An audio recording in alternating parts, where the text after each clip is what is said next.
warahmatullahi wabarakatuh. Terima kasih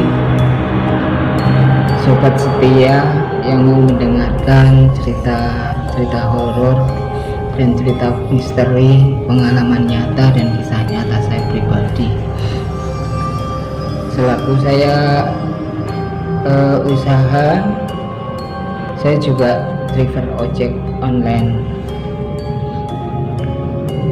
Saya spesialis kerja malam, karena pagi kan kerja, jadi malam nyambi ngebit driver ojek online. Waktu itu hujan malam-malam seharian, karena menjelang mau Natal hujan deras sekali. 4 hari atau 3 hari kurang lebih hujan terus di kota Semarang. Dengan semangatnya atau pikiran saya waktu itu ya karena semangat lah, karena hujan pasti orderan ramai gitu. Tanpa basa-basi aku langsung nyalain aplikasi itu. Semangat, orderan langsung masuk, lari sana lari sini, dengan bangga dapat orderan. Ya bersyukur aja waktu itu, seneng, muka gembira gitu. Banyak orderan, kita ngopi, kita sama temen-temen, nggak mikirin dingin ataupun apa, baju ya basah, celana ya walaupun pakai mantel tetap ada yang basah. Semangat aja ngebitnya, lari sana lari sini dengan santai, cerita, ngerokok. Waktu itu rasanya bahagia banget, ngebit rame gitu. Terus mulai pukul jam 9 itu perasaan kok tiba-tiba kayak nggak mood, itu aneh gitu. Tiba-tiba kayak rasanya beda gitu dari pertama awal ngebit, dari mulai jam 6 gitu, tadi jam 6 terus jam 9 malam itu udah kayak ngerasa aneh gitu. Tapi terus aja lanjut, karena kan lagi pas rame-ramenya hujan ngebit gitu kan. Terus jam 10 tinggal makan bentar, gak taunya aplikasi nyala gitu. Waktu itu nggak berpikiran kalau ada orderan penjemputan jauh gitu, terus asal aja berangkat karena lagi pas asik makan tiba-tiba masuk gitu, jadi nggak terlalu fokus begitu ngelihat orderan kemana gitu.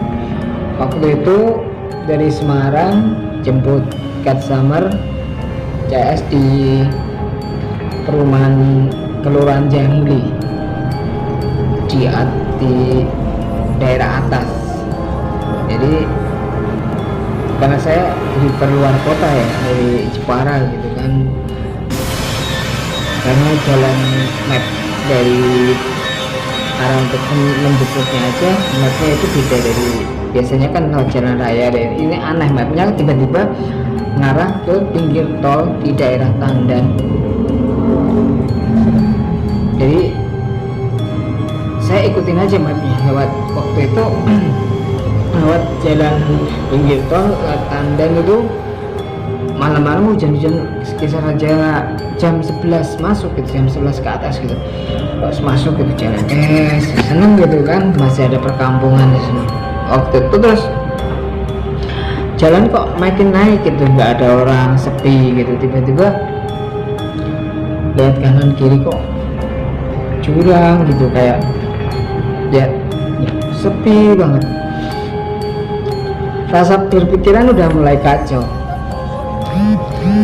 Berawal dari senang, tiba-tiba lihat dapat orderan kok loh ini jauh gitu, ke pas mulai di tempat sepinya itu mulai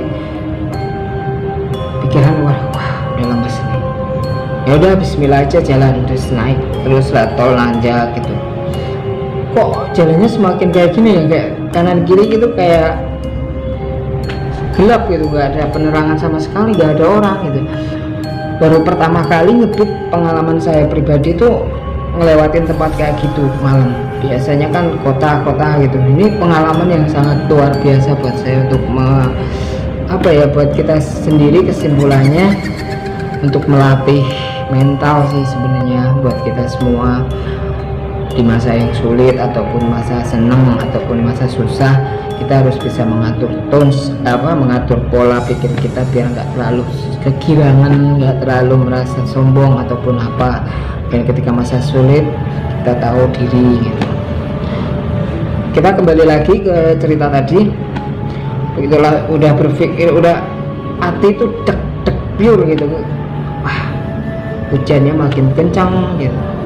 Ya udahlah, tancap, naik terus. Pas di titik itu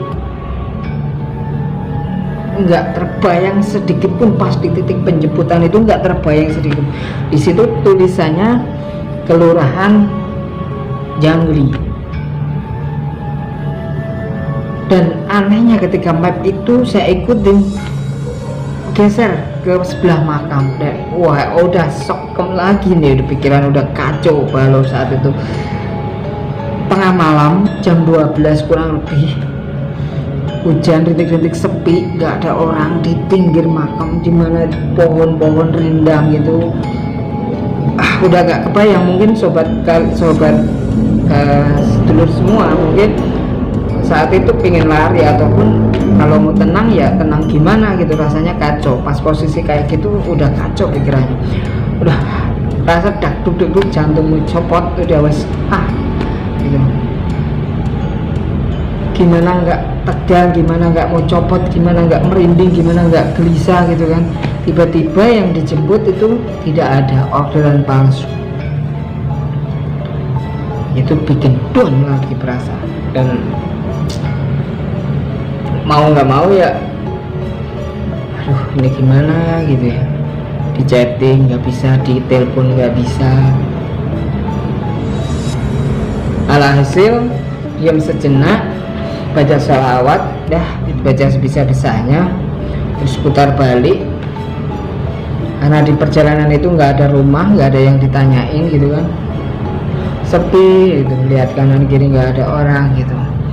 Waktu itu agar lebih tenang, lebih rileks, nyalain sebatang rokok gitu kan, saya nyalain agar lebih tenang.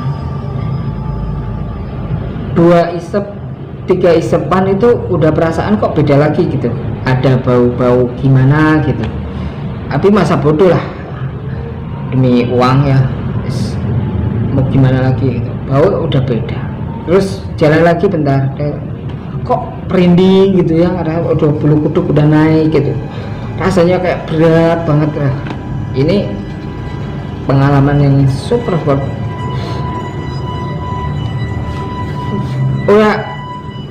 motor ini rasanya udah diikas, sudah ya mungkin aku yang takut atau aku yang bodoh atau gimana gitu, tapi ini memang real dan nyata gitu kan waktu itu. Terus udah jalan terus pelan-pelan, dan di situ pas di bawah ke pohon besar di sebelah tikungan sebelah kiri, udah baunya udah semakin kencang. Tiba-tiba kayak orang tertawa, udah bodo amat lah. Terus lanjut, sepeda motorku tak lanjut dengan pelan-pelan, tak nikmati rokokku tadi itu. Mas libet gitu, apa ya gitu. Berhenti sejenak karena kaget, motor udah stang oleng gitu sampai ngerem dadakan gitu. Agak penasaran sedikit sih, terus agak jalan pelan dikit. Ternyata di sebelah pojokan itu ada pocong, dan di kepala ini udah nggak pernah kebayang banget gitu melihat kayak seperti itu gitu. Udah jelek, udah gitu langsung udah pasrah deh. Udah rasanya berat lagi, mau ngelaju sepeda motor, mau digas, rasanya udah dan anehnya ketika waktu pas mau gas motor udah gini-gini, tiba-tiba ada bapak-bapak naik sepeda, mungkin dia tiket pos kampling ataupun apa nggak tahu ya, tapi di situ nggak ada rumah gitu kan, jauh dari ini. Nah, terus disapa, ada apa dek? Enggak pak, cuma kaget bingung nggak tahu jalan gitu kan, biar nggak terlalu ini aja. Bapaknya malah udah tahu kalau di sini nggak ada begal, kalau di sini banyak demitnya gitu. Ya hati-hati aja, tidak baca bersemangat. Iya pak. Terus tanya Pak, ini mau jalan keluar gimana pak? Ya udah lurus aja, nanti ketemu perumahan golf, candi golf gitu. Di situ wah hati agak enak-enak sedikit. Ternyata lumayan jauh juga itu, mau ke rumah perumahan itu juga sepi gitu kan. Siapa sih yang nggak takut lewat situ tengah malam? Orang berani kayak apapun lewat situ udah ngeri kok. Udah langsung tancap gas gitu, pikiran saya sudah enak, udah kelihatan tuh perumahan. Berhenti di jembatan, alhamdulillah dan nyampe. Puji syukur dan alhamdulillah saat itu, entah nggak bisa kebayang. Komen buat sobat semua, selalu waspada dan selalu hati-hati. Pesanku, mau perjalanan jauh ataupun apa, utamakan doa, selawat, dan segala sesuatunya harus dipersiapkan dengan matang, selalu waspada. Dan terima kasih sudah mendengarkan cerita pengalamanku sebagai ojek online, dan semoga ini bisa bermotivasi buat sobat semua. Lebih hati-hati dan waspada, dan jangan lupa untuk baca bismillah. Oke, assalamualaikum warahmatullahi wabarakatuh. Jangan lupa untuk subscribe, like, dan komen, dan share pengalaman ceritaku ini. Oke, terima kasih.